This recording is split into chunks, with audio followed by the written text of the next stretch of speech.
Hello, everyone. Welcome to this amazing panel.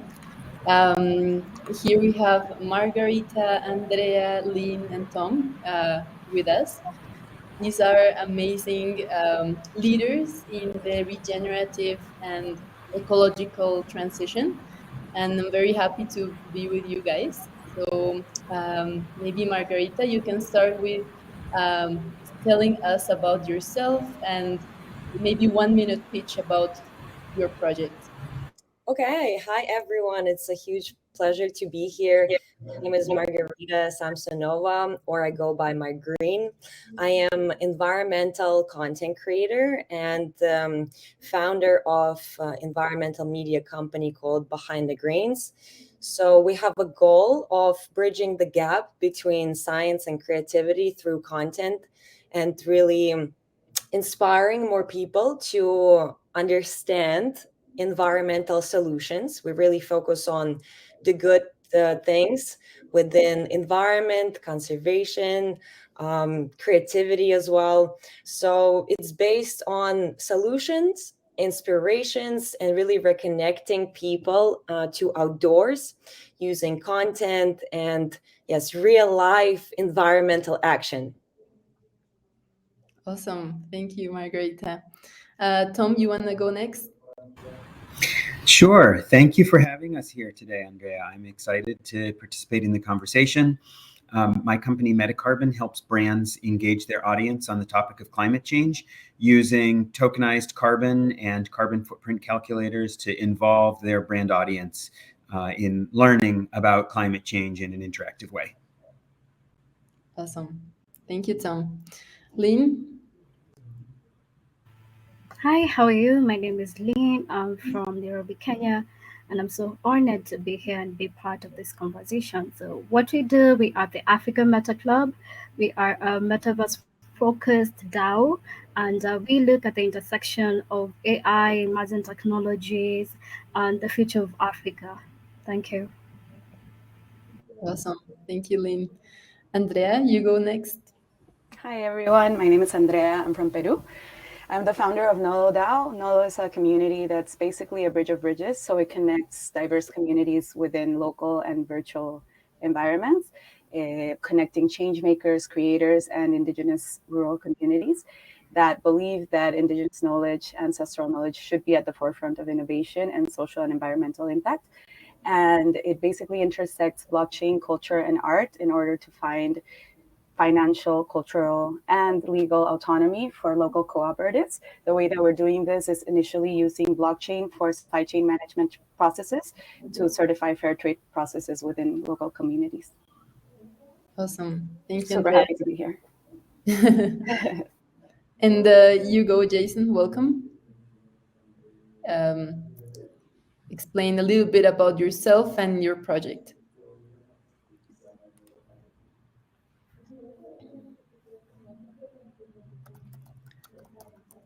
Let me know if you can. Oh, okay, we lost him. All right. So let me just go to the questions here. Okay, let's start, and we will wait for Jason that he comes back and he can explain a little bit about himself and his Very project. good. I Right. like your artwork that you've got going on in the background. Oh yeah, it's a little poster. Yeah, my handwritten notes is good for intention. Nice.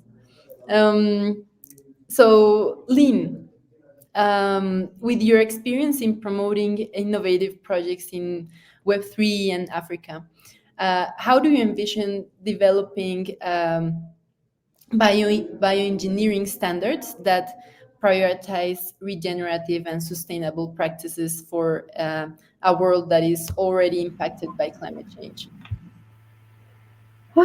Wow, this is a very intensified topic, and the whole climate summit gets me emotional because I'm in Africa currently, and we are the most vulnerable and the most affected continent, yet we release the least carbon emissions. So we are feeling the effect. I was I was hearing Christopher's and Brooke's conversation earlier, and for some people they haven't felt the heat, but for us, we are feeling it every day. We are seeing it every day. It's something that is happening. So my approach to art towards bioengineering has to start from understanding nature, understanding what is happening currently. We have to understand what are the trends right now. There's so much fluctuations. Even for us as a continent, we don't understand what is happening. We used to predict weather. Our ancestors used to know when to farm and when to harvest using the weather. Right now, we can't. It's so unpredictable. So, using bioengineering right now has to start with understanding what is happening, the nature, and learning from nature itself, because nature adapts itself. When we pollute it, it always finds a way to adapt itself. So it's currently trying to adapt to what our bad behaviors are, and we need to understand how it's adapting itself.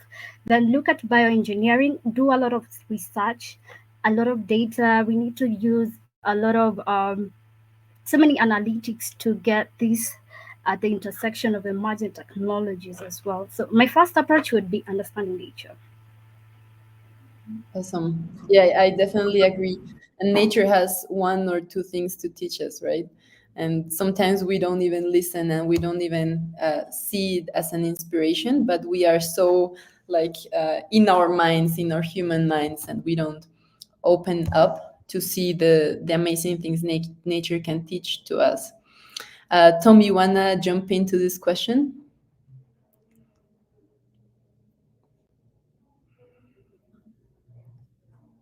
You're muted. Yes. Or you Okay. could repeat it. Yeah, Oh, sure. sorry about that. So I actually missed the question as my internet dropped off, but I'm back. So if you repeat, I will jump in. Certainly, I agree with Lynn and you in saying that Mother Nature will win. There is no question that Mother Nature will win. I have no concerns for Earth. I only have concerns for humanity. She will wipe us off the face of her planets if she so chooses. Definitely. The question is more about how can the bioengineering standards can be developed in a way that we prioritize regeneration and sustainable practices. Well, I think it's interesting to actually question whether that will be enough. At this point, I think we've got some 7 billion plus people here on Earth. I don't think there's enough governments that are going to get in the business of behavioral economics to really change our behavior in a way that's fast enough. I think it's important. We need to drive regenerative practices. We need to drive regenerative plastics. But we also need to recognize that humanity is going to continue to consume more resources, more energy, almost regardless of what we do. So we need to find ways to do that more efficiently. But I think we're also, sadly, I think we're also going to need some geoengineering in order to survive. And that's very dangerous, very, very dangerous. But there's a Woods Hole scientist who tested dumping iron in the ocean 20 something years ago and determined at the time that it caused algae blooms and removed a tremendous amount of carbon, but also created a lot of toxic algae and other unexpected things. And so he stopped and said, we shouldn't do this. And he's recently started again because he said the alternative is doing nothing. And Earth is burning up, so we have to do something. And people are going to be doing this anyway because they believe they're going to be able to get carbon credits for it, which they probably will. They'll be paid for dumping iron into the ocean to capture carbon and let it sink to the bottom. And so he said, if they're doing it anyway, we better research it and we better put together standards for measuring it. So I think in many different cases, when we're talking about geoengineering or regenerative processes for business, there are unintended consequences. So we need to bring. Oh no, we lost Tom. All right. Moment. Yeah, it was like building up. All right, let's see if he comes back so he can finish his idea. But we can go to the next question for you, Margarita. related to, uh, based on your experience in revolutionizing media and being this activist in a ecological way, because I know activists right now and all the Instagrammers, or most of them, have different goals than yours. So can you explain a bit of what you do, and also answer the question related to how can we use the metaverse and the media to protect or project the outcomes of bioengineering interventions in real world ecosystems? All right. Yes. Okay. So my goals with social media are really just like to change the narrative. First of all, traditional media is all about fear and doom and gloom about, the future, about tomorrow, about our planet. And yes, there are benefits of that. It helps us to pay attention, to really understand the urgency of conversations. And we need that. We need some people to continue doing that.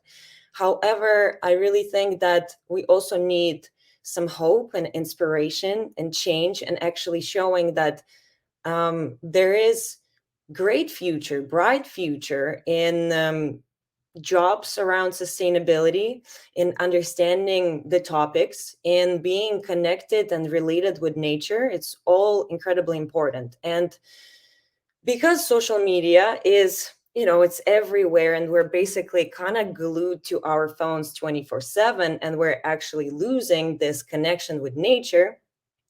I want to be there telling people to, you know, kind of stop and slow down and go back to the roots, and perhaps consider nature every single time we do something. And that relates to your job and your lifestyle and your behavior and what we eat and buy and consume and think. And especially with technologies and bioengineering and the metaverse and constant live streaming of our lives, and yeah, just really digitalizing everything, to think, are we ready for this? And are these the tools that are going to help us to restore the environment, or are these the tools that will just help us to get isolated more from each other and be stuck in some anxious different reality place where we're by ourselves in some dreamland, while we're losing our animals, wildlife, beautiful plants and nature? And how often do we actually engage with these things instead of labs and coats and suits and ties and tall buildings and phones and all the gadgets? Yeah, so this is the goal. And I do believe that science is crucial, and what we're building with bioengineering, geoengineering, it's crucial because there are more people on the planet and we need that science and education. But perhaps understanding, are people that we are doing this for, are they understanding the issue and that this is the solution?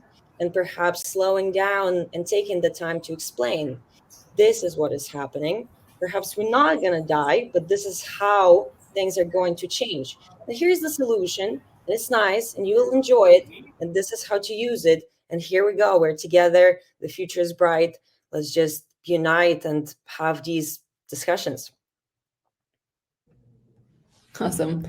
I think you are really inspiring, for at least for me, and I'm sure for the community that sees your content. I was able to watch some parts, and it really inspired me in a way that, you can really influence people to think about other things and not only listen to what other media companies are saying, and actually shape the conversation in a way that you can inspire people to act. And I think that's key for this for this era that we're living. Hey Jason, welcome again. Good to see you here. Yeah, hi, Um, thanks. I had a little trouble connecting, but glad to be here this morning. A very interesting conversation. So, I'm the founder of TV Feeder. It's a new smart TV system. You can connect all your apps and streaming services, video games on any screen. And so, kind of just for example, the difficulty of connecting here and kind of the future of technology that Margarine was addressing is I don't see a way where we can like kind of get away from this technological development. Technological development has been with us for ever since first invention thousands of years ago. It's just about how we can really address it in a more sustainable way, which unfortunately, obviously, is not being addressed properly, or we didn't really know what we were doing in the past. So, one thing I'm addressing with TV Feeder is the telecommunication system. So, for example, the data centers, they're known in some countries in Europe are banning them from even being built because they produce so much heat and they suck up like 50% of the water resources.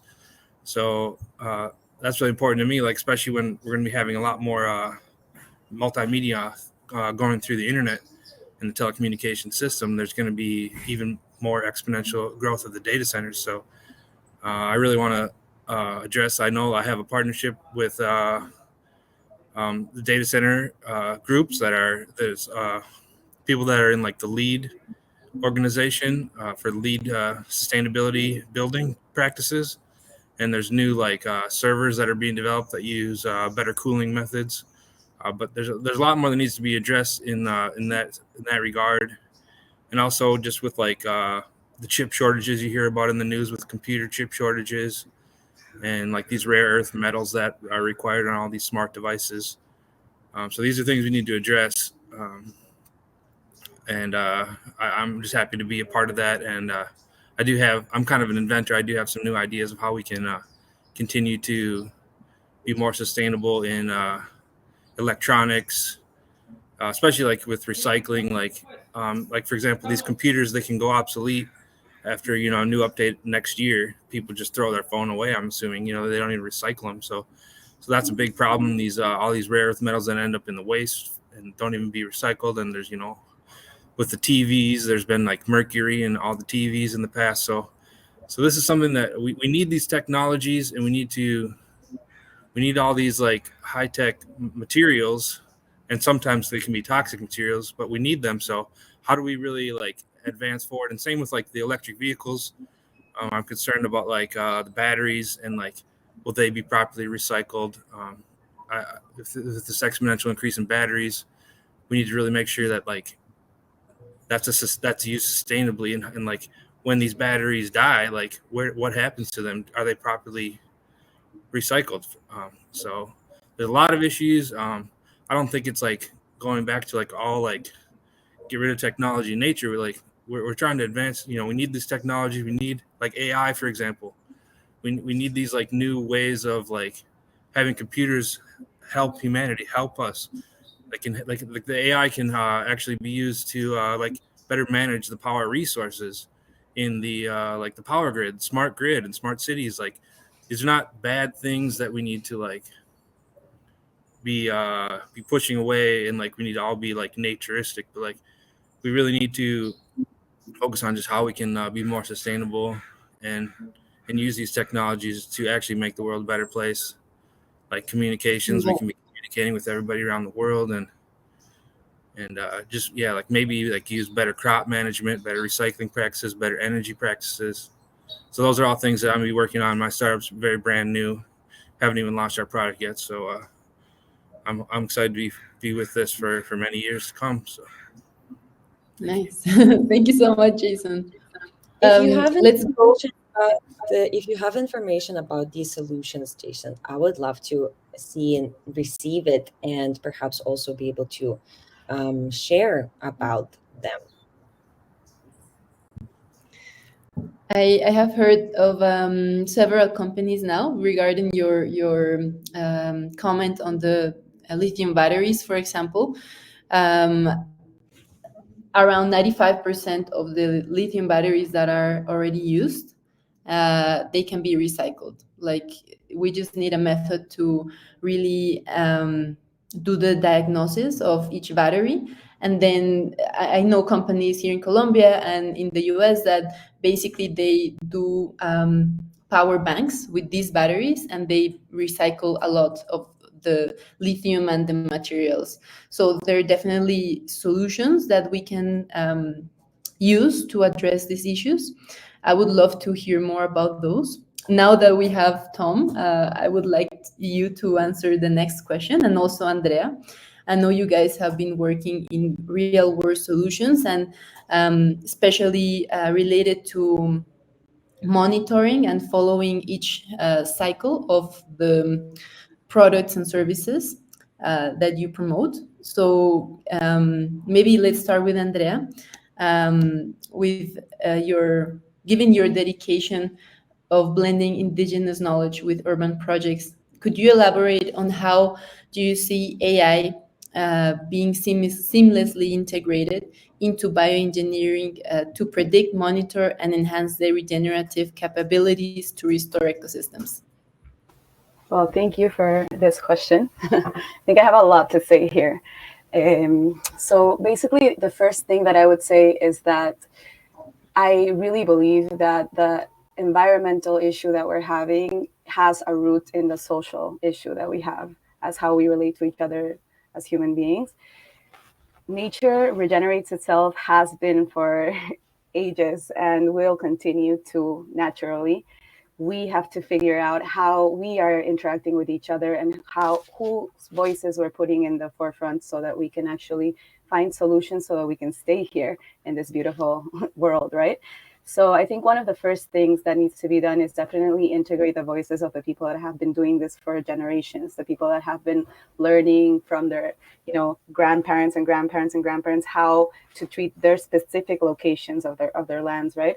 I studied I don't know how to directly translate phytotherapia, but like the like medicinal properties of plants, and it was really interesting to look at that because it was like the plants would grow in the ecosystem where the disease or the things that they would need to cure would be in. So, for example, in the top of the mountains, there would be plants growing that are like kind of like cotton looking fluffy plants that are really good for the respiratory system, for example, right? So the climate, like the biosystem that we have locally has already all the solutions for that space, for the people that are there, for how the people are interacting, for the things that happen with that climate right there, right? So it's important for us to have spaces where we can talk with each other locally, which is what NOLA is trying to do. So like bringing the local indigenous communities with the people that are in tech and innovation, with the people that are, creators, are change makers, and start having these talks where that voice is really important and it's really heard, right?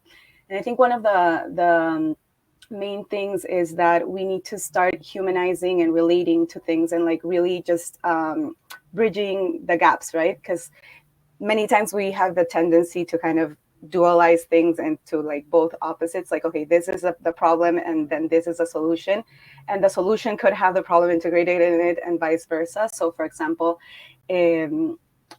technology and gamifying and basically having people, involved in situations that they wouldn't be involved otherwise, because maybe I have had, the luck to be in like the middle of nature, seeing how things happen, or with the communities and things like that. But maybe the person that's living in the, high-rise tower in New York or whatever doesn't really know. And if you don't have like a direct experience or empathy with what's happening, then how are you going to be more involved in it? And the thing is that we can have more people be more involved in it so that we can really start changing habits and things like that. So 2 direct examples of what you were saying.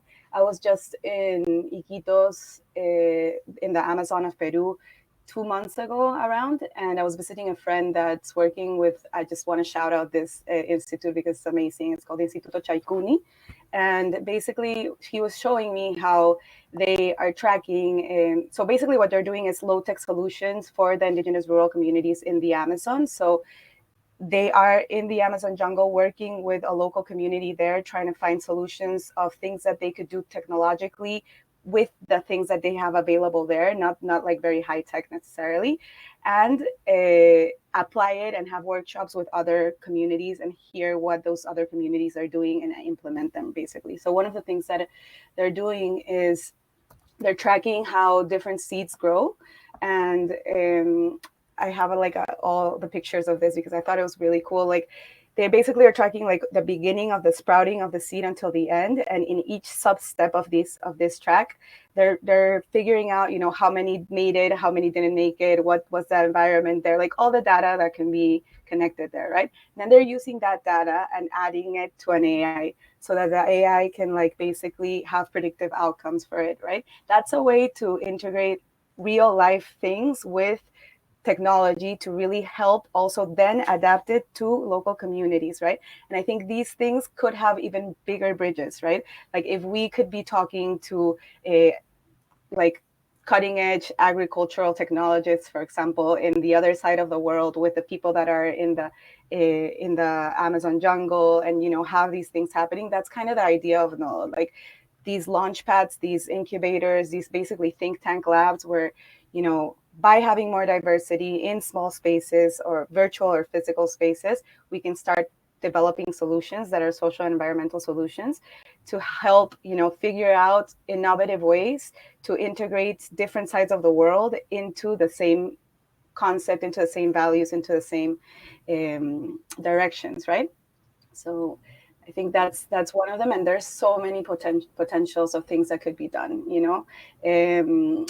Like basically, like you can, like I've been looking into people that have been, you know, basically tracking, for example, fauna and like animals, and like figuring out like the whole track of that animal, and like putting a name, and like, you know, I mean, there's a lot of, it's very complex, right? You can talk about many things there, but looking at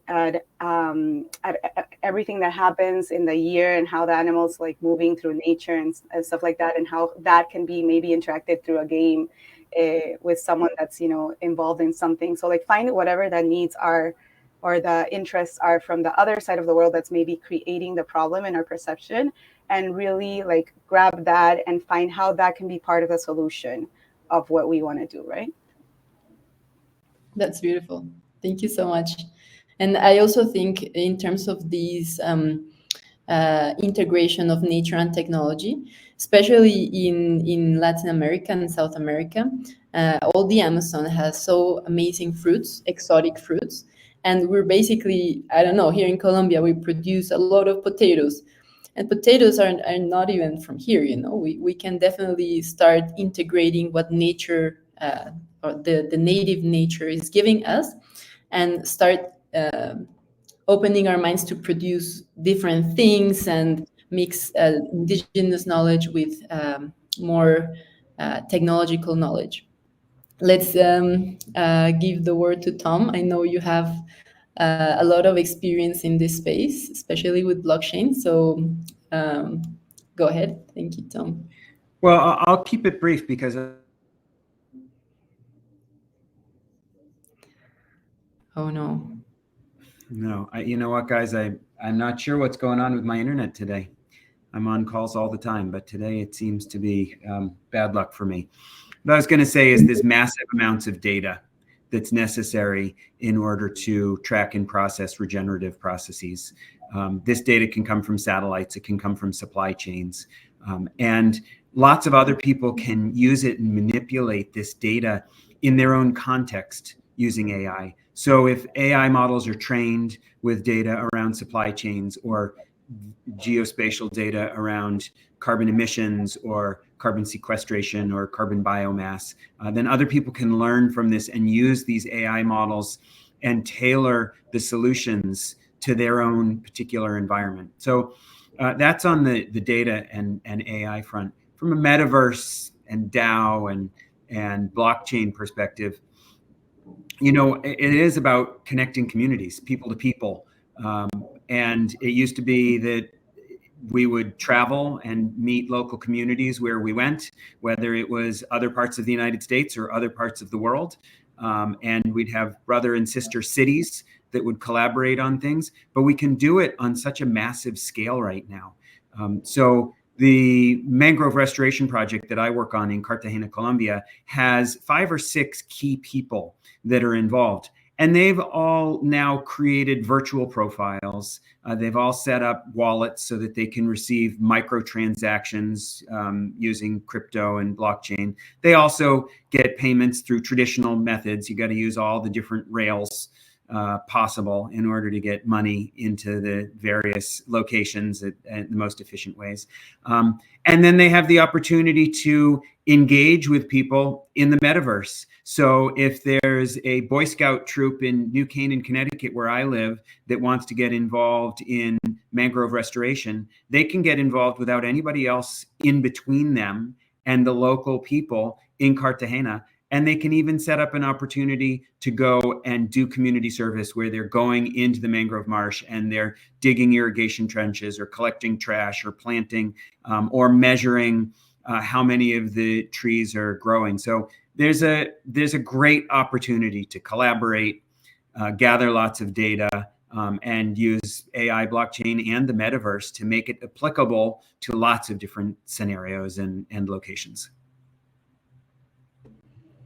That's awesome. I recently, we all saw the Apple commercial about giving nature a voice, and I thought that was very, very impactful in all of us because I mean Apple is one of the largest known brand, and having this communication towards the public about nature. Like nature is actually a stakeholder. We need to include her into all of the decisions we're taking. And part of what they were saying in the mangroves of Cartagena, I definitely thought about you and Metacarbon and all of the amazing things you guys are doing in Colombia. And I think it's a great opportunity to show the world that wherever you are, you can collaborate to this project, and you can connect and you can have an impact. So there was a lot of criticism of that advertisement. I thought it was great. And I think the world would be a better place if more CEOs would get up in front of a camera and say something about their plans, whether they follow through or not. When you look at a camera and that goes out to millions of people and they see your commitment, I think that's strong and powerful. And every single CEO should be required in his or her own voice to say it. Definitely. Even if they don't have the answer of how to do it yet. I was recently in a Singularity Summit here in Bogota, and the CEO of the innovation part of a oil and gas company, the biggest oil and gas company here, was showing us, okay, we have had these innovations in our company, but we want to be net zero. We need to be net zero, and we want to do it like very soon. So how can you guys help us to do it? And I thought it was really valuable to hear someone like him and from his background saying, hey, help us, and we're open for ideas, and we need this change. So definitely it's catching up, this transition. I want to go to this next question and ask Lynn and Jason, related to, Lynn, with your big network in Africa around metaverse and Web3 community, how do you think the metaverse serves as a platform for global collaboration and shared understanding of bioengineering projects and their outcomes? Yeah, that is a very wonderful question, because here in Africa, our key pillar for everything emerging technologies is communities. So we thrive on communities, we thrive in talking to each other, we thrive in society impact. So when I look at the metaverse, we are seeing a borderless kind of virtual world where we can connect with the world. So the biggest problem right now is, as you've said, you saw a CEO who is asking for help. How do you help us become net zero? And us on the other end, we have seen the effects. We see it daily. We're being affected every minute. We have to see some change. Either someone is dying of hunger, either someone is dying because either some Wildlife is dying of hunger. It happens every day. So we want us to be net zero. And the current barrier is communication. How do I get to Bogota and tell them this is what you should do? And how do we tell the world this is what you should do? This is how we can help each other. And this is where the metaverse comes in. If we all have access to this virtual world where we can communicate seamlessly and test our bioengineering projects before releasing them, I think that would be the best approach of how we can get to net zero, and as well as tackle this whole climate change tussle. Yeah. And just to add, maybe I'd emphasizing what Jason was saying on recycling materials. I'd also speak for Africa because Africa has the raw materials. This is where everything starts from ground, and 90% of the materials for manufacturing batteries come from Africa. So we don't feel the impact of what is. We feel the impact of not only the climate change and so much demand, but there's an impact of where we have over 40% of kids who are dropping out just to go and mine. So it's a lot of things that are happening here only for $5. And for you big tech companies, you enjoy the good iPhones, you enjoy the Apples. For us, it's a tussle because there's a kid outside there who is mining, and there's a mother outside there who doesn't know where her child is because she's mining, and kids are not going to school. So recycling is very important. Jason, you have to fight for this. I'll push you. I'll give you an assignment to just push for recycling. We need a lot of that. Over to you, Andrea. Thank you, Lynn. Really, really awesome what you're doing as well. Jason, do you want to jump in this question?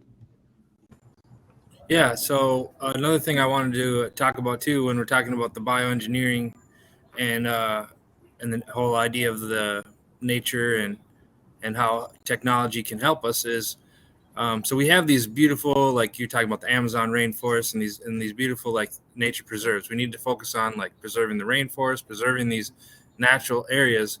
But I think there's also ways that we can integrate nature more into our city life. Like for example, San Francisco is known as like one of the dirtiest cities, but if you've ever been there, they have like this new development called the Salesforce Tower, where they've built this beautiful urban park. And like here where I'm sitting here, I have all these nice plants in this garden. So like there's ways we can integrate like nature into our daily lives and use technology. For example, like when something comes to mind, it's not really integrating nature, but like urban farming. I think there's a lot of opportunities there for feeding people closer to their cities, where you don't have to have the transportation from. Sometimes fruits are actually shipped on airplanes from across the world. So like we can integrate urban farming, we can eliminate some shipping costs and some waste there. So bringing the farms closer to the people, and then maybe certain areas that are actually like barren, like I'm thinking like we can incorporate like these offshore wind farms somehow with like having like those have like some kind of like a desalination plant where, and like integrating like the data centers. There's a company that's doing like I know I'm kind of going all over the place here, but there's a company that's doing data centers in the ocean, and that can lower the cooling costs significantly, actually. And so if we can integrate those with offshore wind farms and maybe bring in like the desalination and have a new source of water for like desert areas, then those can maybe become new nature oasis.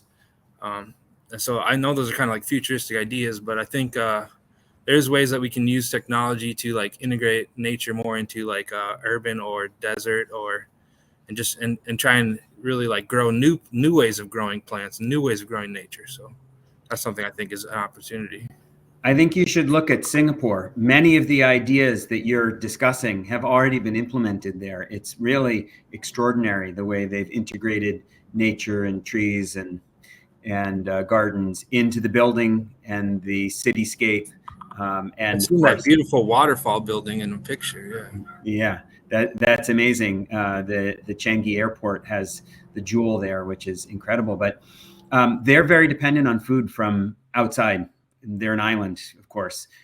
So they've done a lot of work on looking at how to do vertical farming in the city and other kinds of sustainable projects. So it's an amazing city, both to visit, to live, and to study in terms of the stuff that they've been willing and able to had the finances to try. And I think also Israel is doing this desalination process from the water, and in the desert they are building huge farms, and so they're able to produce their own food. They have very interesting innovation out there as well. Okay, so I think we're not with much time, but let's go to this question. I was thinking it for Margarita, and I mean for everyone also. So, oh wait.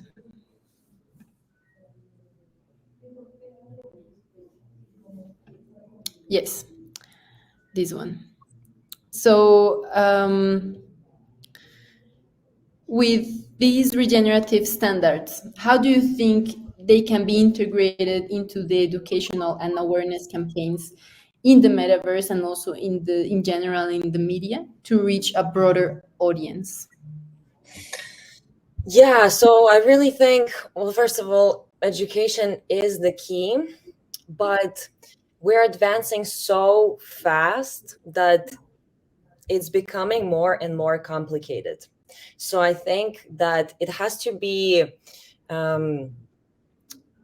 kind of like broken down more to the general public, and especially about what is happening with the world. And for this to be done without fear or calling people out and pointing fingers and creating division, it's yes, just getting people, like inviting people in conversations, recognizing that it is very complicated and trying to explain, but also allowing time for us to understand if this is actually working. And I think that it is very exciting to get ideas for tackling problems and like to get really excited and go super fast with it, and almost kind of like think that we are gods and we're here to change the planet and bring the solutions forward. But it's to really address the ego and to ask ourselves, like, do we have enough data to understand that this is actually working, so now we can take this and spread that education forward? Because sometimes I personally don't allow myself time to integrate some knowledge or like make something part of my behavior. Go ahead and share it right away. But do I actually know that it is working, that it is the behavior that should be copied and, you know, brought forward to people?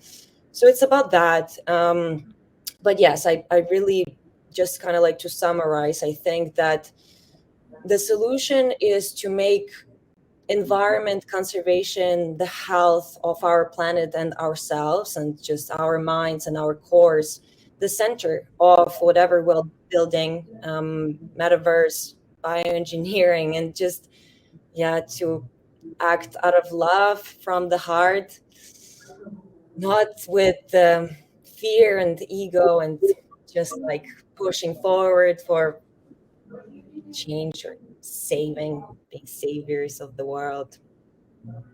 Yeah. Definitely. I understand and agree a lot with what you say of integrated that either mindset or action into our lifestyle before spreading it out, because then it can be like a, I don't know, it's not what you say, it's not coming from your heart but coming from your ego. And I think that also has damaged a lot this environmental movement, because the companies and the people, they don't really mean to be sustainable and they start greenwashing. And I'm sure there are many examples that come to our minds, but basically going back to what we are doing and what we are striving for, each of you maybe can give us two main standards that you use in your daily life and in your companies related to regeneration and ecological restoration. You want to go, Lynn? Perhaps on education.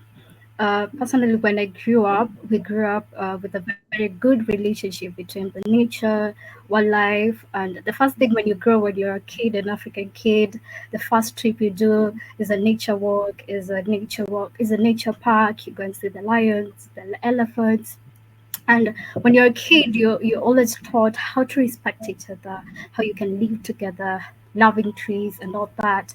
So when you grow up with that kind of fear, you respect nature, and that is where education comes in. Right now, with the generation and what is happening, it's still an egoistic game.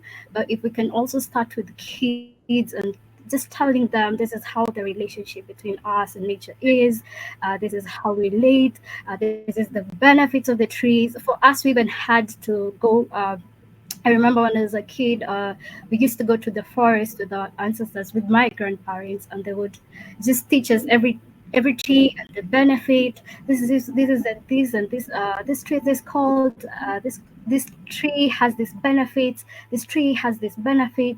And when I grew up, right now I still don't find wow, how someone can still cut a tree, because it was born in me and it was just nurtured in me when I was a kid. So we can start with the small little generation. It's too late, but there's another generation who can regenerate and who can help us deal with nature and restore what we have already destroyed. Thank you so much, Lynn. Unfortunately, time is up, guys, but it was a pleasure to be here with you all. I learned so much. I hope we keep in touch and keep inspiring and doing all the amazing things you are doing, because the change is coming and it's awesome to be part of it. So thank you. Thank you, everyone. Change is coming. Let's stay in touch. We are the change. Thank you. Yes. Can someone Oh. post everybody's LinkedIn connections in the chat somewhere? I already added you, Yeah, sure. friend. All right. Yeah, you can find me or my company, TV Feeder, on social media. So. Sounds good. Yeah, Jason, we Nice. have Thanks, everyone. We'll connect. Bye.